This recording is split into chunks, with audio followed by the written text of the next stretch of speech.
Hello दोस्तों, V and V technical education में आपका स्वागत है। 1000 क्वेश्चन की जो सीरीज चालू की थी उसके अंदर से 100 क्वेश्चन अपने कंप्लीट कर लिए हैं। आज 101 से लेकर 120 क्वेश्चन तक करेंगे। वीडियोज के क्वेश्चन में कोई भी क्वेरी हो तो कमेंट बॉक्स में टाइप करना, सोल्यूशन करेंगे उसका। अदर कोई क्वेरी हो, अदर कोई डाउट हो तो भी टाइप करना। उस टाइप के क्वेश्चन चाहते हैं उसके क्वेश्चन पेपर करवाएंगे अपने।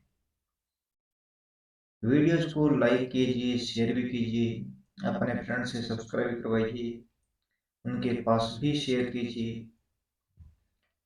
ओके दोस्तों, तो चलते हैं अपने क्वेश्चन की ओर। 101 नंबर।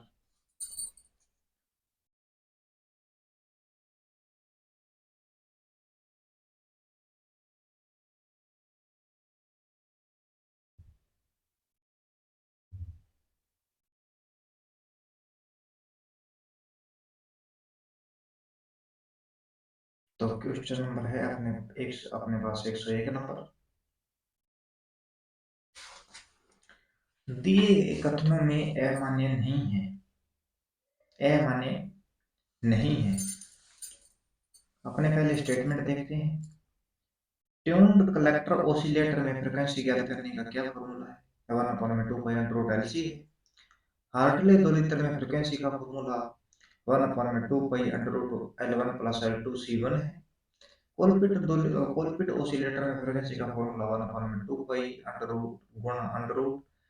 √C1 + C2 C1 गुणा C2 अपन में C1 + C2 गुणा L1। देखते हैं ए वन स्टेटमेंट कौन सा है।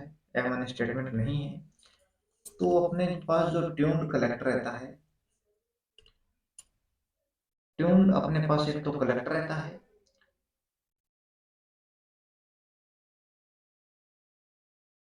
और एक अपने पास ट्यून्ड रहता है बेस। ट्यून्ड बेस ऑसिलेटर दो प्रकार के हैं। ट्यून्ड बेस जो अपने पास ऑसिलेटर होता है उसको आर्म आर्मस्ट्रॉन्ग ऑसिलेटर भी कहते हैं। ट्यून्ड परिपथ का सर्किट रहता है। एक ऐसे कैपेसिटर लगा रहता है, एक इंडक्टर होता है ऐसे। इन दोनों का पैरेलल कॉम्बिनेशन जो होता है, इस परिपथ को अपने ट्यून्ड परिपथ कहते हैं।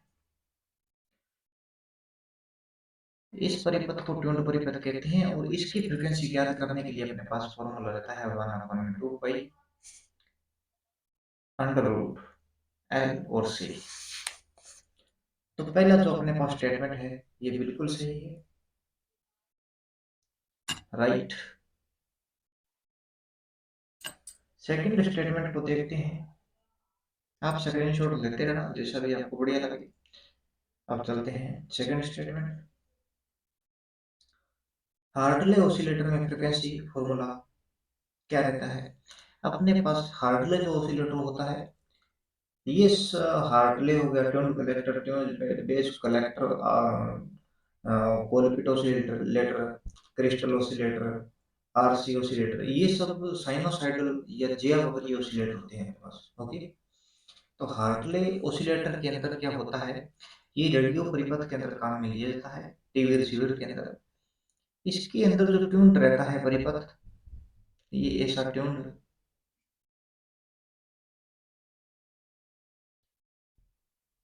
इसके अंदर जो ये कॉइल्स रहती है इसके बीच से टेपिंग ली जाती है। तो कॉइल तो दो भागों में अपने पास डिवाइड होगी। तो इस डायग्राम को अपने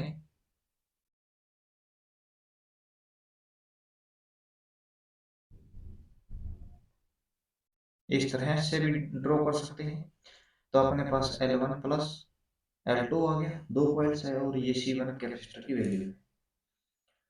तो फ्रीक्वेंसी ज्ञात करने के लिए अपने पास फॉर्मूला रहेगा 1/2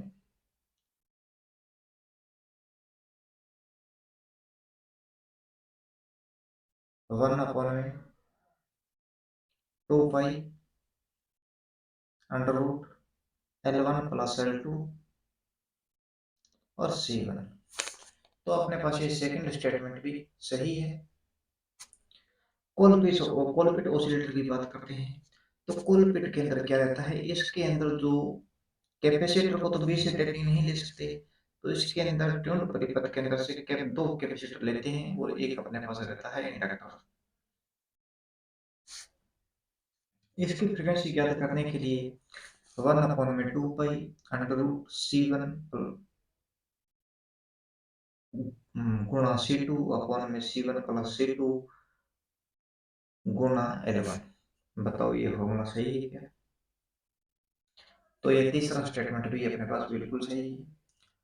तो ए मान्य मतलब गलत नहीं है, तो इसीलिए अपने पास सही बताना है, इसमें मान्य स्टेटमेंट बताना है। ए मान्य मतलब जो स्टेटमेंट लागू न हो और नहीं है, तो इसका मतलब मान्य स्टेटमेंट कौन सा है? मान्य स्टेटमेंट अपने पास रहेगा पहला, दूसरा और तीसरा ऑप्शन नंबर रहेगा सी। क्वेश्चन नंबर 102, IC 8012 किस प्रकार का रेगुलेटर है? तो इसके अंदर आपको बता दें कि जीरो से लेकर स्टार्टिंग के जो दो अंक रहते हैं ये 80 और 12 है। ये जो स्टार्टिंग के दो अंक रहते हैं ये जीरो से लेकर 78 तक जो रहेगा ये पॉजिटिव को शो करते हैं। 79 और इससे ज्यादा होने पर ये नेगेटिव को शो करेगा। और बाद में जो अपने पास दो बचते हैं थर्ड और फोर्थ वैल्यू, ये वोल्टेज के मान को शो करते हैं। तो अभी अपने पास 80 वाला है तो ये -12 वोल्टेज का रेगुलेटर है। ओके, अगर यहीं पर 75 12 होता तो 75 मतलब प्लस और 12 वोल्टेज का रेगुलेटर था। अभी अपने पास ऑप्शन नंबर रहेगा बी। क्वेश्चन नंबर 103, इंडक्टर में स्टोरेज एनर्जी डेंसिटी का सूत्र बताइए।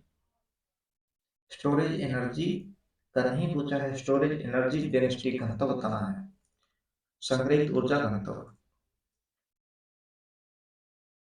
तो इंडक्टर में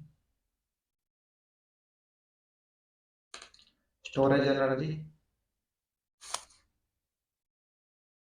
एनर्जी का फॉर्मूला, कैपेसिटर में स्टोर्ड एनर्जी,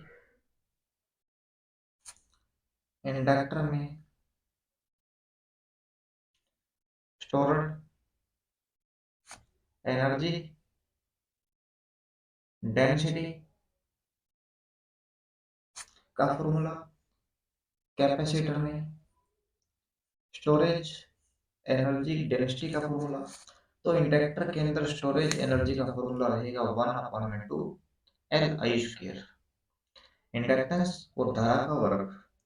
कैपेसिटर में स्टोरेज एनर्जी की बात करें तो इसके लिए रहेगा 1/2 C V²। अब कैपेसिटेंस के लिए लिखते हैं QCV, ये ट्रायंगल अपने बनाते हैं। तो इसके अंदर C की वैल्यू को लेंगे तो यहाँ पर आएगा Q/V। तो इस फॉर्मूले को अपन लिख सकते हैं QV²/V से V कटेगा तो वही ये बचेगा अपने पास QV1/2। अब यहाँ पर V को वापस लेंगे तो Q/C बच रहा है, यानी कि 1/2 Q²/C। ये तीन फॉर्मूले हैं कैपेसिटर में स्टोरेज एनर्जी। इंडक्टर में स्टोरेज एनर्जी डेंसिटी का फॉर्मूला रहेगा 1/2 म्यू H²। म्यू इसके अंदर रहेगा, म्यू की वैल्यू होगी म्यू 0 और म्यू आर दोनों वैल्यू रहेगी। म्यू नेट ये परम विद्युत चुंबकशीलता, mu R relative permeability. Mu naught की वैल्यू रहती है 4 पाई गुणा 10⁻⁻7। और म्यू आर जो रहता है किसी आयरन कोर कॉइल के अंदर मैग्नेटिक फील्ड और एयर कोर कॉइल का मैग्नेटिक फील्ड का जो रेशियो रहता है म्यू आर रहेगा। तो म्यू आर की कोई यूनिट नहीं होती, यूनिट लेस यूनिट है ये इकाई।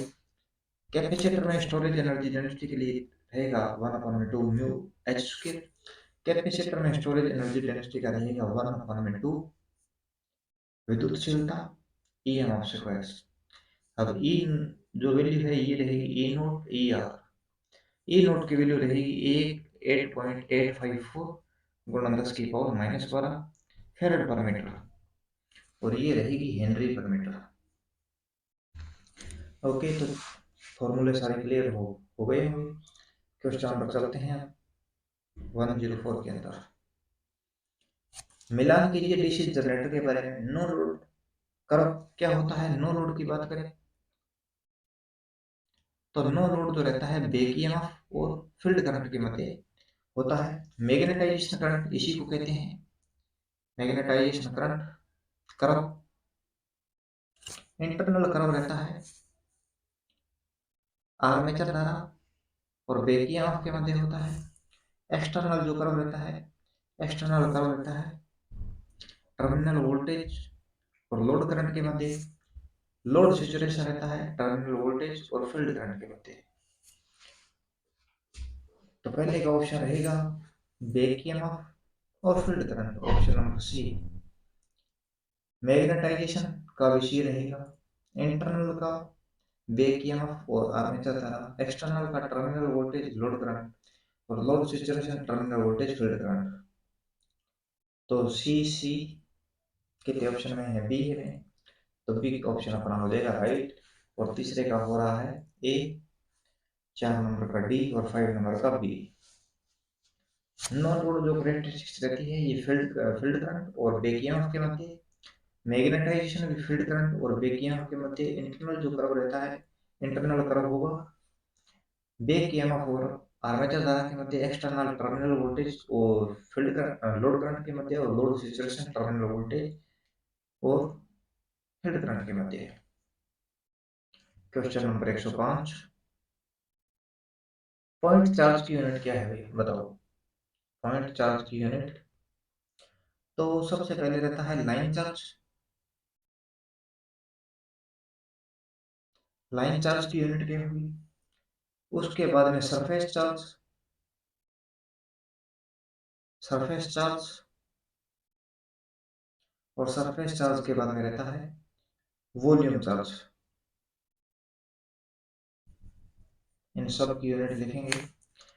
पॉइंट चार्ज के लिए रहता है कूलम्ब, लाइन चार्ज के लिए रहता है कूलम्ब पर मीटर, सरफेस चार्ज के अंदर कूलम्ब पर मीटर स्क्वायर, और वॉल्यूम चार्ज के अंदर कूलम्ब पर मीटर क्यूब। ओके, तो अपने पास पॉइंट चार्जिंग के लिए हो जाएगा कूलम्ब, लाइन चार्ज होता तो कूलम्ब पर मीटर, सरफेस चार्जिंग के अंदर कूलम्ब पर मीटर स्क्वायर, और वॉल्यूम चार्ज के अंदर कूलम्ब पर मीटर क्यूब। क्वेश्चन नंबर 106, किसी भी परिपथ को लीनियर नहीं कहा जाता जब तक कि वो पुष्टि ना करे। तो परिपथ को या रेजिस्टेंस को लीनियर तब तक नहीं कहा जाता परिपथ को जब तक वह सुपरपोजिशन और होमोजेनिटी की दोनों को थ्योरम्स को पुष्टि ना करे।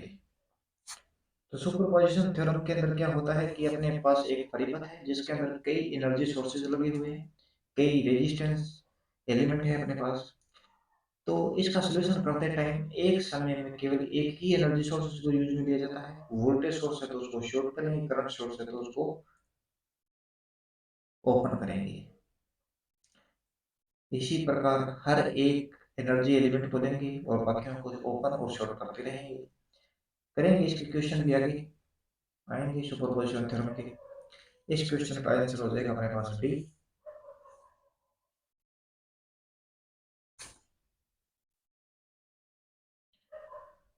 क्वेश्चन नंबर देखते हैं 107, एक परिपथ जिसमें क्यू क्वालिटी फैक्टर 12, ओमेगा का मान 314 रेडियन पर सेकेंड, ओमेगा को लिखते हैं रेडियन पर सेकेंड के अंदर, रेजिस्टेंस 50 ओम। तो परिपथ का कैपेसिटेंस ज्ञात करें। तो Q इज इक्वल टू रहता है रेजोनेंट फ्रीक्वेंसी अपॉन में बैंडविड्थ, 1 अपॉन में cos फाई रहता है, और cos फाई को अपने लिखते हैं R अपॉन में Z। तो ये हो जाएगा Z अपॉन में R, omega L divided by R आएगा। और कैपेसिटेंस क्या करने के लिए बताओ? कैपेसिटेंस के लिए रहता है 1 अपॉन में ओमेगा आर सी। तो अपने यही ऑप्शन लगाएंगे, फॉर्मूला लगाएंगे। क्यू की वैल्यू है 12 इज इक्वल टू 1 में ओमेगा 314 गुणा रेजिस्टेंस की वैल्यू 50 और कैपेसिटेंस ज्ञात करना है। कैप ये यहाँ पर तो ये इसकी जगह मैथमेटिकल एनालिसिस चाहिए तो आप कर ही सकते हो। तो इसके अंदर रहेगा 1 में 12 गुणा 314 गुणा 50। तो इसका सब माइक्रोफेराड में वैल्यू है। तो माइक्रो के अंदर ज्ञात करने के लिए 1 के बाद में 6 जीरो लगा दें, जीरो से जीरो डिवाइड हो गया और 12×5 = 60। ये 60 आ गया, फिर जीरो से जीरो काट दिए। तो अब अपने 10,000 के अंदर डिवाइड करते हैं 314 × 6।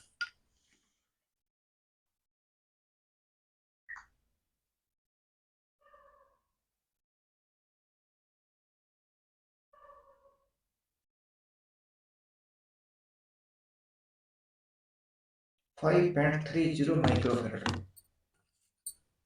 ऑप्शन नंबर हो जाएगा अपने पास बी। परिपथ जिसमें क्वालिटी फैक्टर 12 ओमेगा 314 रेडियन पर सेकंड रेजिस्टेंस 50 तो परिपथ का कैपेसिटेंस बताइए। तो इसके अंदर क्वालिटी फैक्टर ज्ञात करने के लिए रेजोनेंट फ्रीक्वेंसी अपॉन में बैंडविड्थ रहता है, 1/में cos पाई होता है, 1/में r/में z रहता है। इससे बन जाएगा z/में r ओमेगा l डिवाइड हो गया और 1/में ओमेगा rc रहता है। तो अपने पास ओमेगा था, रेजिस्टेंस था, क्वालिटी फैक्टर था, तो इसके द्वारा कैपेसिटेंस की वैल्यू ज्ञात की। तो अपने अपने को मिला 5.30 माइक्रोफेराड। Question number 108। एक कैपेसिटर को चार्ज डिस्चार्ज किया जाता है, उसमें 2 वाट की हानि होती है, इसके लिए कौन से पैरामीटर हिस्सेदार हैं? बताओ, वही प्लेट की विड्थ रहेगी या प्लेट का रेजिस्टेंस होगा या डाई इलेक्ट्रिकल लीकेज रेजिस्टेंस रहेगा या बी एंड सी ऑप्शन दोनों है। तो कैपेसिटर के अंदर जो चार्ज स्टोर होता है वो होता है डाई इलेक्ट्रिक में। डाई इलेक्ट्रिक के अंदर चार्ज स्टोर होता है। वो जो प्लेट्स रहती है, ये तो है नहीं कि प्लेट्स जो है उनको वो आइडियल आइडियल कंडीशन में है, उनका कोई रेजिस्टेंस नहीं होगा। धारा का मान, वोल्टेज का मान अप्लाई होता है तो कुछ मात्रा में उनके अंदर पावर कंजप्शन होती है। और साथ में कैपेसिटर गर्म होने का रीजन क्या रहता है कि डाई इलेक्ट्रिकल लीकेज रेजिस्टेंस के कारण कैपेसिटर गर्म होता है, यानी कि ऊर्जा हानि हो रही है अपने पास। तो बी एंड सी ऑप्शन है, इसीलिए अपने ऑप्शन हो जाएगा डी। प्लेट का resistance and dielectric leakage resistance दोनों कैपेसिटर के अंदर जो 2 वाट की हानि है, दोनों पैरामीटर हिस्सेदार रहेंगे इसके अंदर। Plate resistance and dielectric leakage resistance. Question number 109। Overhead distribution line में नम्य चालक का उपयोग किया गया है। लाइन का विस्तार करने के लिए चालकों के मध्य ब्रिटानिया जोड़ लगाया गया है। ओवरहेड जो लाइन रहती है अपने पास, इनके अंदर ज्यादातर ब्रिटानिया जोड़ ही यूज में लिया जाता है लाइन की लंबाई बढ़ाने के लिए या दो कंडक्टरों को जोड़ने के लिए। तो उस स्थिति में नम्य चालक को ज्वाइंट वाले स्थान से कितने डिग्री तक मोड़ा जाता है। अब इसकी तरफ बताता हूँ आपको कि ज्वाइंट लगा रहे हैं अपने। ज्वाइंट नम्य चालक है एक तो, यानी कि फ्लेक्सिबल, और दूसरा है कठोर। जो अपने पास नम्य चालक रहता है इसको मोड़ा जाता है 180 डिग्री तक, और जो कठोर चालक रहेगा इसको मोड़ेंगे 90 डिग्री तक। क्वेश्चन को याद रखना काफी इंपॉर्टेंट है ये। ब्रिटानिया जोड़ के साथ साथ और हेडलाइनों के अंदर अपने यूज लेते हैं वेस्टर्न यूनियन ज्वाइंट, पश्चिम संघ जोड़ को भी यूज में लेते हैं। इस जोड़ को तो यूज में लिया जाता है कि ट्रांसमिशन लाइन दोनों जो डिस्ट्रीब्यूशन हो या ट्रांसमिशन लाइन दोनों साइडों से खींची हुई है लाइन, और कंडक्टरों की लेंथ बढ़ रही है, दोनों समाने से ज्यादा लंबाई है उनकी। तो अपने वेस्टर्न यूनियन ज्वाइंट लगाते हैं, वेस्टर्न यूनियन ज्वाइंट यानी कि पश्चिम संघ जोड़ को लगाते हैं। तो अभी अपने पास आंसर हो जाएगा, नमे चालक है तो 180 डिग्री तक मोड़ेंगे, कठोर चालक होता तो 90 डिग्री तक मोड़ते हैं। Okay, question number 110, 110 number question. Sleeve joint, eye joint, scarf joint क्रमशः उपयोग किए जाते हैं, क्रमशः। सबसे पहले लिखते हैं रेक्टल, इसी को कहते हैं pigtail joint, rectal pigtail joint. इसके बाद में ब्रिटानिया जॉइंट, ब्रिटानिया कर तो लिया वैसे, ब्रिटानिया जॉइंट, ब्रिटानिया जॉइंट के बाद में westerns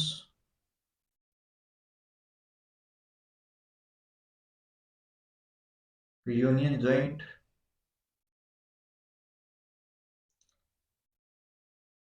westerns Union joint, sleeve joint हो गया, eye joint, scarfed, rat tail pigtail, Britannia, Westerns Union joint, scarfed भी अपने ले लिया। बाकी आ जाएंगे तो बाद में देख लेंगे। ये जो रेक्टल पिगटेल जॉइंट होता है, इसको यूज में लेते हैं घरेलू वायरिंग में। स्विच सॉकेट जो रहते हैं घरेलू, उनके अंदर यूज में लिया जाता है घरेलू वायरिंग में। ब्रिटानिया जोड़ जो होता है और हेड लाइंस के अंदर यूज में लिया जाता है। वेस्टर्न यूनियन जॉइंट की बात करें तो ये यूज में लिया जाता है जब लाइनों में चालक की लंबाई सामान्य से ज्यादा हो, उस कंडीशन के अंदर वेस्टर्न यूनियन जॉइंट को लगाया जाता है। स्लीव जॉइंट जो रहता है ये यूज में लिया जाता है ट्रांसमिशन लाइनों के अंतर्गत। आई जॉइंट जो रहता है वो स्ट्रेट तार अपने, जैसे ये अपने पास पोल है, इधर से सप्लाई आ रही है तो ये पोल इधर टूट जाएगा, इसीलिए ये जॉइंट लगाया जाता है। और यहाँ पर जो अपने इंसुलेटर लगाते हैं इसे कहते हैं stray insulation, stray insulator. Okay, तो ये जो जॉइंट हो गया ये आई जॉइंट रहता है। स्कारफोर्ड जो जॉइंट यूज में लिया जाता है, ये कहाँ पर यूज में लिया जाता है? ट्रांसमिशन लाइनों के अंदर, ट्रांसमिशन लाइनों में आई जॉइंट स्ट्रे तार के अंदर। ऑप्शन तो अपने पास ये हो रहा है, लेकिन स्कारफोर्ड जो जॉइंट रहता है ये जॉइंट इस प्रकार,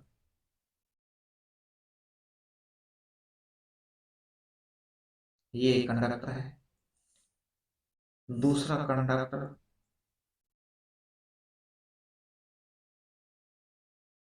इस कंडीशन में काट कर इनके ऊपर ऐसे जॉइंट लगाया जाता है।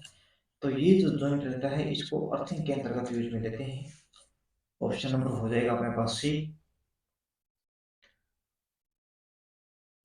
Question number 111, high pressure mercury vapour lamp के प्रकार, एम ए, एम वी।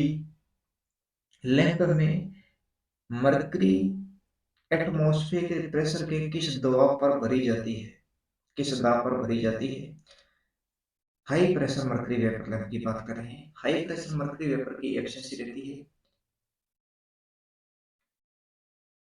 50 ल्यूमेंसन पर वाट के साथ। ओके, एम ए, इसके अंदर तीन प्रकार के लैंप होते हैं, M A, M A T और एम वी। एम ए जो है ये है mercury argon, mercury argon tungsten, mercury vapour lamp. तो मर्करी जो आर्गन लैंप रहता है, ये लैंप के अंदर जो मर्करी भरी जाती है ये एटमॉस्फेरिक प्रेशर के 1.5 के दबाव पर भरी जाती है। एटमॉस्फेयर की जो वायु मंडलीय दबाव रहता है उसके 1.5 गुना पर ये भरी जाती है मरकरी आर्गन लैंप के अंदर।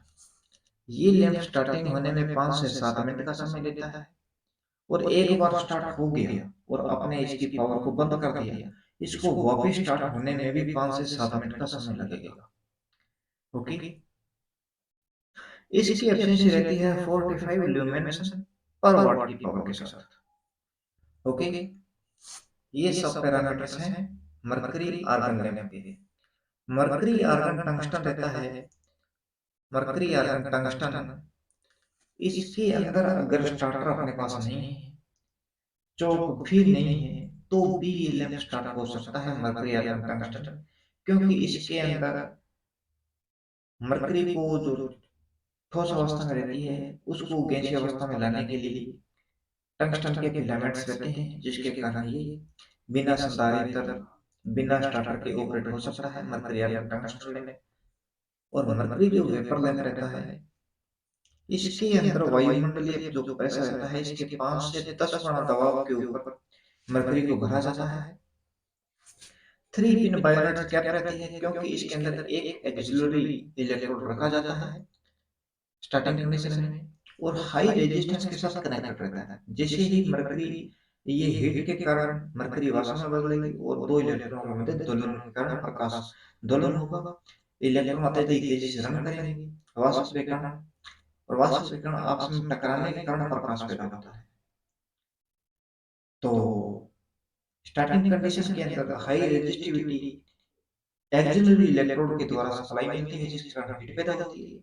और स्टार्टिंग होने के पश्चात में धारा हमेशा लो रेजिस्टिविटी पाथ को चूज करती है। तो मरकरी दो इलेक्ट्रोडों के मध्य इलेक्ट्रोड मरकरी इलेक्ट्रोड के माध्यम से करंट जो जो पाथ रहता है लो रेजिस्टिविटी पाथ होगा, और high resistivity path axillary electrode starting condition के अंदर अपने पास यूज में आता है, उसके बाद में यूज में नहीं लेते हैं। यूज में ऑटोमेटिकली नहीं आता, क्योंकि हाई रेजिस्टिविटी पाथ होता है। अप्रोक्सीमेटली 2000 ओम का रेजिस्टेंस रहता है इसके अंदर। ओके, तो अपने पास हो जाएगा मरकरी आर्गन जो लैंप है ये 80% वायुमंडलीय दबाव पर, और मरकरी वेपर रहता है ये 5 से 10% वायुमंडलीय दबाव पर रहता है। ऑप्शन नंबर बी हो जाएगा।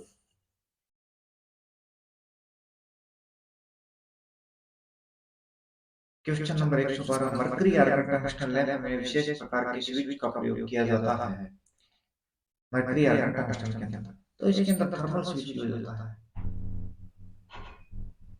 Thermal switch.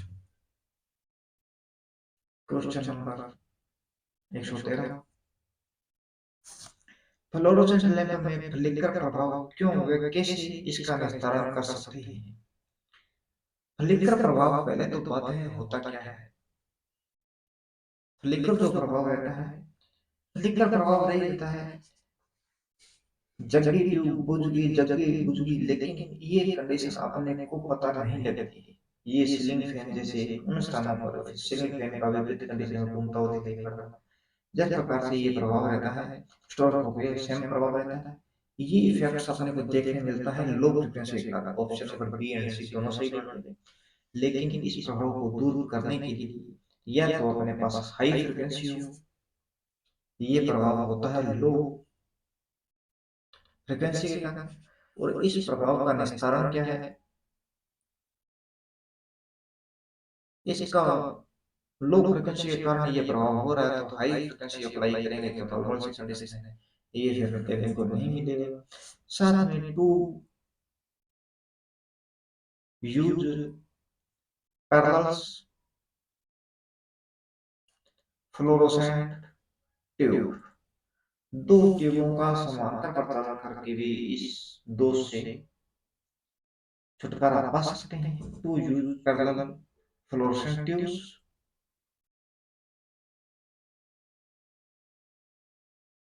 कैपेसिटर और to use parallel fluorescent tubes. तो ऑप्शन नंबर हो जाएगा अपने पास सी, लो फ्रिक्वेंसी। इसका जो कारण है वो तो सेम है, लो फ्रिक्वेंसी, लेकिन जो अपने पास आंसर बनेगा वो आंसर रहेगा केवल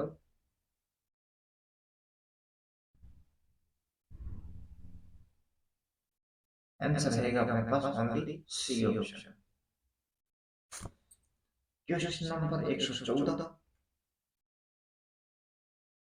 ट्रांजिस्टर में BC 547 से दर्शाया गया है। बी, जो पहला अपने पास कोड है बी, ये सामग्री यानी कि ये ट्रांजिस्टर हो, थायरिस्टर हो, तो ये कुछ भी हो, जैसे सेमीकंडक्टर डिवाइसेस, जैसे ट्रांजिस्टर, डायोड वगैरह, तो पहला जो कोड होगा वो अपने को शो करेगा कि किस सामग्री के द्वारा बना हुआ है, जर्मेनियम है, सिलिकॉन है, गैलियम आर्सेनाइड है या कैडमियम सल्फाइड है, किसके द्वारा निर्माणित हो सकता है। दूसरा कोड जो सी है ये शो करेगा इसका उपयोग क्या है, किस यूज में लेंगे इसको। तो प्रथम अंक के आधार का चित्र सारणी में मिलान कीजिए। प्रथम अंक जैसे अपने पास आ गया बी सी 547, तो प्रथम जो अंक है ये किसको बताएगा। देखते हैं ए जो होता है इसको जर्मेनियम के लिए यूज में लेते हैं, बी को यूज में लेते हैं सिलिकॉन के लिए, सिलिकॉन के लिए, सी को यूज में लेते हैं गैलियम आर्सेनाइड के द्वारा। अब डी और आर ऑप्शन आप बताओ किसके लिए रहता है।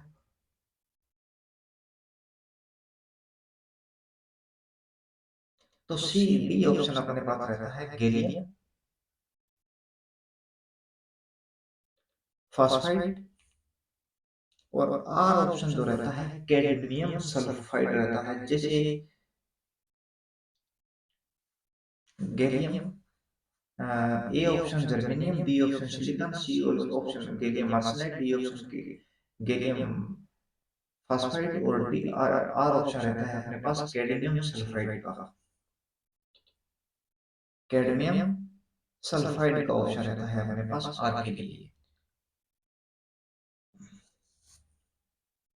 तो पहले का हो गया अपने पास सी, अभी अपने पास बी एंड डी ऑप्शन मिल रहा है।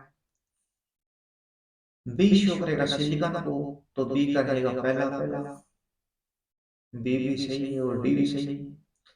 गैलियम आर्सेनाइड, सी करेगा गैलियम आर्सेनाइड को ऑप्शन नंबर बी को, बी दोनों ऑप्शन में है, और डी शो करेगा गैलियम फास्फाइड को, ऑप्शन नंबर रहेगा डी। तो यहाँ पर वितरण होगी, क्वेश्चन नंबर का आंसर रहेगा 114 का डी। ए जर्मेनियम को, बी सिलिकॉन को, C gallium arsenide, D gallium phosphide, are cadmium sulphide. Okay, अब अपने इसके अंदर क्वेश्चन में बात करते हैं, आगे इसका पूरा सॉल्यूशन देखेंगे। बी सी 547, तो पहले के बारे में अपने पूछ लिया, चार प्रकार के, पांच प्रकार के मटेरियल्स रहते हैं। ए शो करेगा जर्मेनियम को, B silicon, C gallium arsenide, D gallium phosphide, are cadmium sulphide. Okay, अभी जो अपने पास बी ऑप्शन है ये किसको शो कर रहा है, सेकंड ऑप्शन सी। सी अपने को शो करता है कि इसका उपयोग क्या है। तो ए अपने पास रहता है ये हाई स्पीड डायोड को शो करता है, बी शो करेगा वेरिएबल कैपेसिटेंस को, सी ऑप्शन जो रहता है audio frequency, audio frequency with, बताओ किसको शो करेगा, audio frequency with power transistor but not low power transistor, audio frequency with high power transistor. Okay, D option करेगा intermediate frequency with not power transistor. F होगा audio frequency with not power transistor. F G होगा A B C D ई, ई होगा tunnel diode, R S T रहेंगे ये regulators होंगे, Y rectifier को, Z dinner diode को show करेगा। बाकी क्वेश्चन पूरा कंप्लीट आएगा उस टाइम देखेंगे इसको। तो अब अपने पास बी ऑप्शन अपने को बता दिया कि ये जो है सिलिकॉन के द्वारा मैन्युफैक्चरिंग है, मटेरियल है, ये मेटल का यूज किया गया है। इस ट्रांजिस्टर को बनाने में। बी ऑप्शन अपने को शो कर रहा है कि यह audio frequency with power transistor है। तो ऑप्शन हो गया अपने पास सिलिकॉन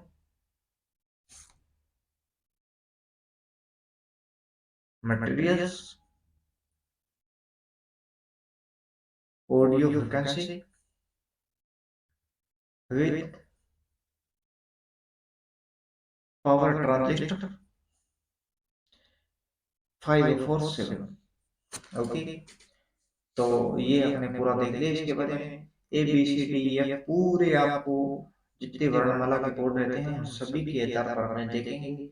ए रहेगा हाई स्पीड डायोड, बी रहेगा वेरिएबल कैपेसिटेंस, सी रहेगा audio frequency with high power transistor, और डी होगा intermediate frequency with not power transistor, और डी ई रहेगा अपने पास audio frequency not power transistor, E रहेगा टनल डायोड। अरे यार, A high speed diode, B variable capacitance, C intermediate frequency with power transistor, D रहेगा intermediate frequency with not power transistor, D और E रहेगा tunnel diode, और F रहेगा power audio frequency with not power transistor.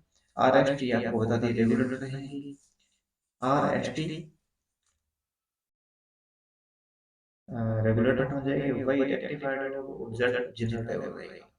पूरा continuously इसका अध्ययन करेंगे। अभी ये लिख नहीं रहे डिस्प्ले, तो इस कारण हो रहा है कुछ। वैसे आपको मैं कुछ इनके बारे में देख लेते हैं थोड़ा डीपली।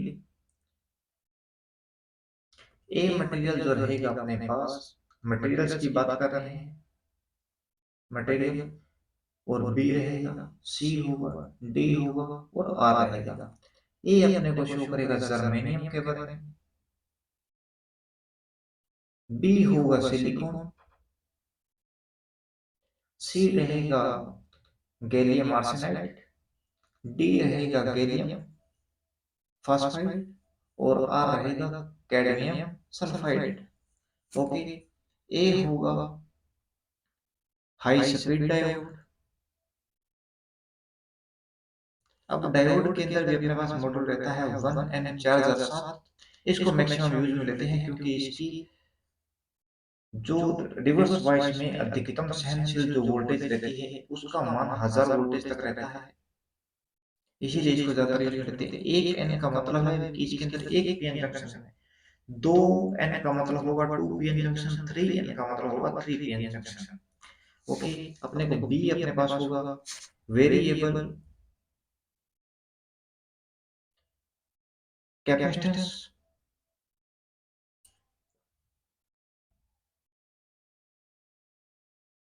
सी अपने पास रहेगा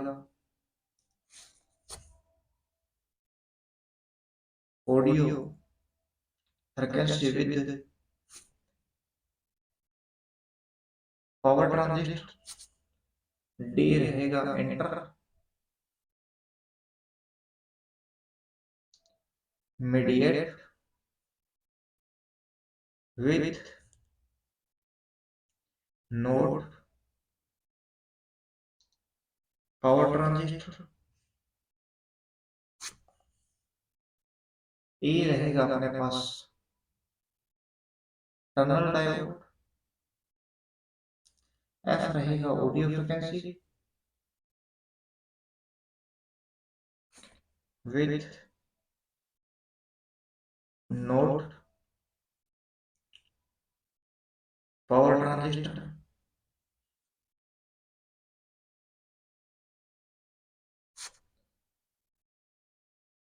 अपने पास वाई रहेगा रेक्टिफायर, जेड रहेगा जनरल डायोड या वोल्टेज रेगुलेटर के रूप में देखते हैं, जैसे आर एस टी तीन जो रहते हैं ये वोल्टेज रेगुलेटर के रूप में होते हैं। अपन देखेंगे इस क्वेश्चन को देख लिया पूरा, और इसका आंसर रहेगा अपने पास ए जर्मेनियम पहले का, सी बी का रहेगा सिलिकॉन, सी का गैलियम आर्सेनाइड बी, और डी का रहेगा gallium phosphide, option number D. तो अपने पास हो जाएगा डी ऑप्शन। क्वेश्चन नंबर का आंसर रहेगा डी। चलते हैं 115 नंबर क्वेश्चन की ओर।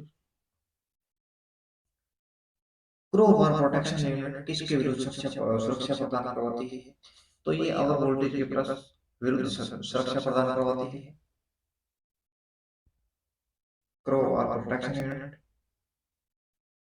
क्वेश्चन नंबर की बात करें, न्यूक्लियर पावर प्लांट में एनर्जी जनरेशन उस समय प्रारंभ होता है जब सेफ्टी रोड बाहर निकालने पर, अंदर डालने पर, both and none of these. कब एनर्जी जनरेशन प्रारंभ होता है? तो न्यूक्लियर पावर प्लांट के अंदर अपने तीन प्रकार के मटेरियल यूज में लेते हैं। उनके लिए यूरेनियम है 92, uranium 235, 92, 94, uranium plutonium 239, uranium plutonium thorium 91, thorium 233। ये अपने पास इसके अंदर फ्यूल सिस्टम के लिए यूज होते हैं। ओके, और इसके अंदर रहती है एक मॉडरेटर। मॉडरेटर के अंदर जो रोड अपने यूज में लेते हैं वो रोड होती है, रोड के लिए अपने रहते हैं भारी जल को, ग्रेफाइट को भी यूज में लेते हैं, और बेरिलियम की छड़ें भी लेते हैं। ओके, एक अपने लेते हैं कंट्रोलिंग रोड।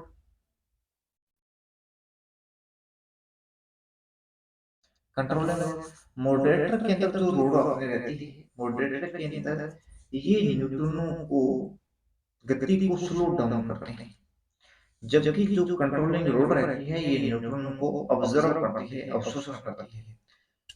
कंट्रोलिंग रोड के अंदर रहेगा बोरॉन और cadmium, boron cadmium hafnium. Okay, तो ये याद रखना, ये क्वेश्चन काफी बार रिपीटेबल होता है। तो इसके अंदर अपने पास ऑप्शन रहेगा न्यूक्लियर पावर प्लांट के अंदर एनर्जी जनरेशन उस समय प्रारंभ होता है जब सेफ्टी रोड को अपने बाहर निकालते हैं। क्वेश्चन नंबर 116 का रहेगा ए। न्यूक्लियर पावर प्लांट की बात करें तो इसकी एफिशिएंसी 45 से लेकर 50% तक रहती है। कई बार इसको 48 से लेकर 55% भी मानते हैं। जो भी आपको पैरामीटर दिखाई दे उसको कर देना।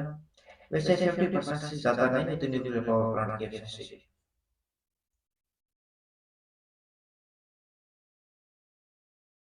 न्यूक्लियर पावर प्लांट के अंदर एक अपने नरोरा वाला है और एक काइन का है और एक कोडन कुलम है तमिलनाडु के अंदर। नरोरा काइगा कोडन कुलम, और एक अपने पास आ गया तारापुर। इनके अंदर मॉडरेटर के रूप में क्या यूज में लेते हैं?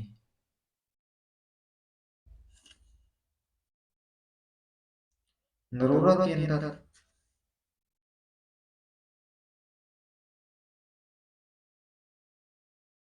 कोडन कुलम के अंदर रिएक्टर रहता है, मॉडरेटर नहीं। यह रिएक्टर की बात कर रहे हैं, मॉडरेटर कहाँ से आ रहा है? तो इसके अंदर अपने रिएक्टर यूज में लेते हैं कोडन कुलम के अंदर वाटर वाटर एनर्जी रिएक्टर। जैसे बोल रहा हूँ उसके हिसाब से फुल फॉर्म लिख लेना, water water energy reactor. Tarapur के अंदर boiling water reactor BWR। Narora Kaiga के अंदर आता है pressurised heavy water reactor. Okay, तो आपने इसका क्वेश्चन का आंसर रहेगा ए। जब कंट्रोलिंग रोड को अपने सेफ्टी रोड को बाहर निकालेंगे तो एनर्जी जनरेशन स्टार्ट हो जाएगा। चित्रित सारणी में अमान्य नहीं है। मान्य होता तो अपने कहते हैं भी ये स्टेटमेंट मान्य है। अमान्य मतलब मान्य नहीं है, और मान्य नहीं नहीं है इसका मतलब कि मान्य कथन कौन सा है? मान्य कथन कौन सा है? हाइड्रो पावर प्लांट की इफिशियंसी बतानी है तो हाइडल पावर जो प्लांट रहता है इसकी सभी पावर प्लांटों के अंदर एफिशिएंसी रहती है मैक्सिमम 85% तक रहती है। ओके, न्यूक्लियर पावर प्लांट की आपको अभी बताया 42 से लेकर 48% तक। थर्मल पावर प्लांट की एफिशिएंसी काफी निम्न मानी जाती है, तो इसकी होती है 20 से लेकर 29% तक। सोलर पावर प्लांट की एफिशिएंसी रहती है 18 से 23%, और डीजल पावर प्लांट की एफिशिएंसी रहती है 35 से लेकर 42%। और तो एक ऑप्शन एक्स्ट्रा है, तो पहले हाइड्रो पावर प्लांट की एफिशिएंसी होगी 85, तो पहले का रहेगा एफ। तो ऑप्शन अपने देखते हैं, चूज करते हैं। ए ऑप्शन सही बन रहा है और डी सही बन रहा है। न्यूक्लियर पावर प्लांट की एफिशिएंसी रहती है 42 से लेकर 48%।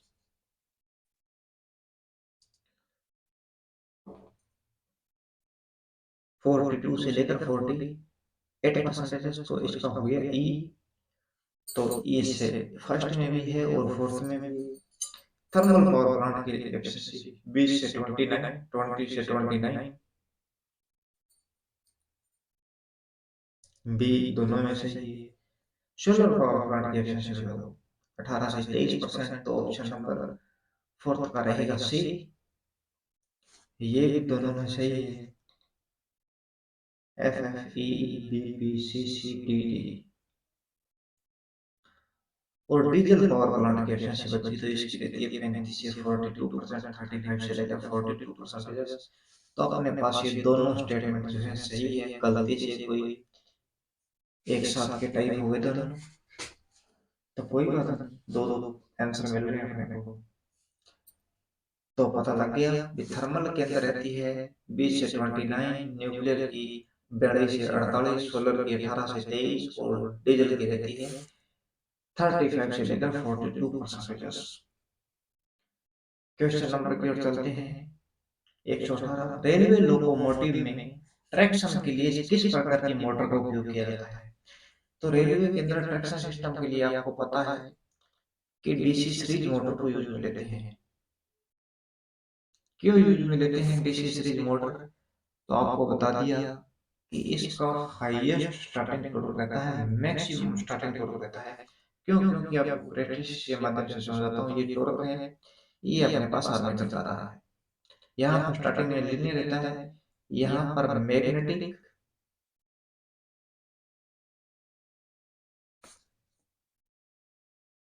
एफ आई मैग्नेटिक फील्ड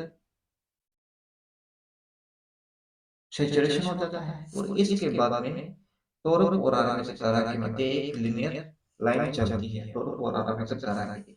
तो स्टार्टिंग कंडीशन के अंदर क्या होता है, डीसी सीरीज मोटर है तो load current, series field current और आर्मेचर करंट तीनों इक्वल रहते हैं। तो टॉर्क के अंदर अपने पास क्या होता है, टॉर्क समानुपाती हो जाएगा आर्मेचर धारा और सीरीज फील्ड धारा। और इसके अंदर कंडीशन क्या हो रही है कि आर्मेचर धारा is equal to series field धारा।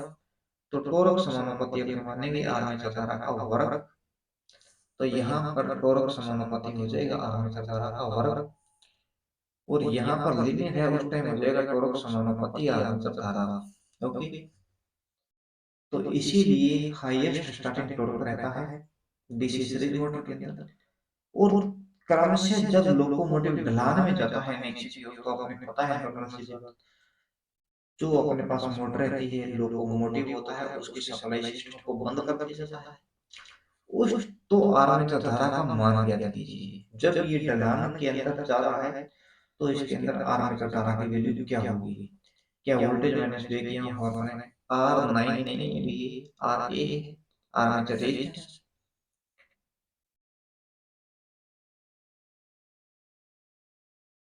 तो इसके अंदर ऑप्शन देखें तो वोल्टेज माइनस बेकिंग ऑफ उनमें आर्मेचर रेजिस्टेंस, क्या डीसी सीरीज मोटर के अंदर ये होगा?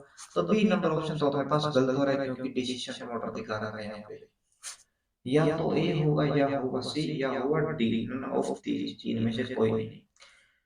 तो जब मोटर नॉर्मल कंडीशन में वर्क करती है तो अपने कहते हैं धारा के लिए वोल्टेज माइनस बेकिंग अपॉन में आर्मेचर रेजिस्टेंस। ये आ जाएगी अपने पास धारा। तो धारा आ गई, इसके बाद में जब ये ड्रामे में जा रही है तो रीजनरेटिव ब्रेकिंग सिस्टम के द्वारा मोटर को मैकेनिकल पावर दी जाती है, मैकेनिकल शक्ति देंगी, जिसको ये इलेक्ट्रिकल एनर्जी में कन्वर्ट करती है। तो इसीलिए अपने पास धारा हो जाएगी, धारा I is equal to voltage plus back EMF upon में आर्मेचर का रेजिस्टेंस के द्वारा धारा की वैल्यू ज्ञात करेंगे। ओके, तो ऑप्शन नंबर हो गया अपने पास सी। डीसी सीरीज, डीसी जो मोटरें रहती है इनके अंदर जो बैक ईएमएफ की वैल्यू रहती है, ये अगर यहाँ पर थोड़ा स्पेस बना लेते हैं अपने, डीसी मोटर के अंदर voltage is equal to back EMF गुणा 2 के इक्वल हो, या वोल्टेज गुणा 1/2 is equal to back EMF. जब ये दोनों कंडीशन अप्लाई होगी मोटर के अंदर, डीसी मोटर के अंदर, तो मोटर की मैक्सिमम एफिशिएंसी होगी। मेरे कहने का मतलब है कि बैक ईएमएफ की वैल्यू अप्लाइड वोल्टेज की तुलना में अगर हाफ होगी तो मोटर मैक्सिमम आउटपुट देगी। ओके, और बात करें डीसी जनरेटर की, तो इसके अंदर terminal voltage is equal to back EMF गुणा 1/2, या टर्मिनल वोल्टेज गुणा 2 is equal to back EMF.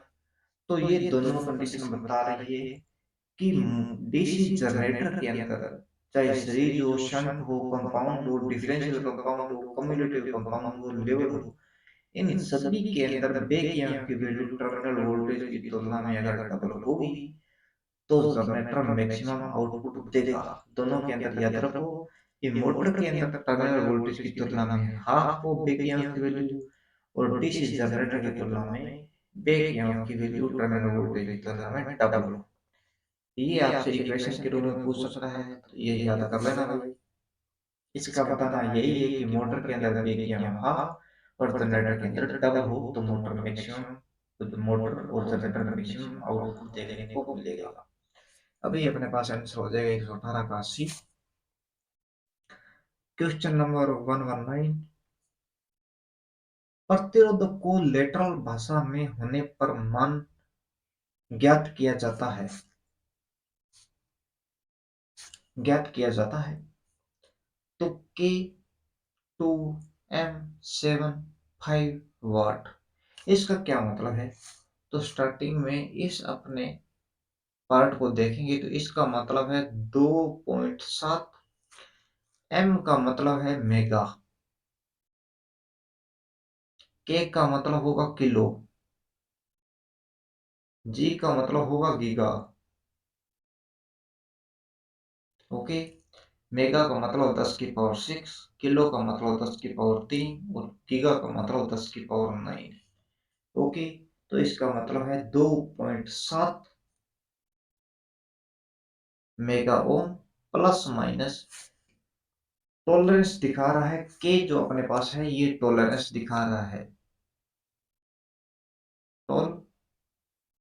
Tolerance को शो कर रहा है। जो इसके अंदर तापमान बढ़े या कम होने पर इसकी वैल्यू में कितना उतार चढ़ाव हो सकता है वो टॉलरेंस रहता है। तो टॉलरेंस की वैल्यू को शो कर रहा है के के लिए अपने लिखते हैं, इसके अंदर टॉलरेंस के लिए जे के एम रहता है।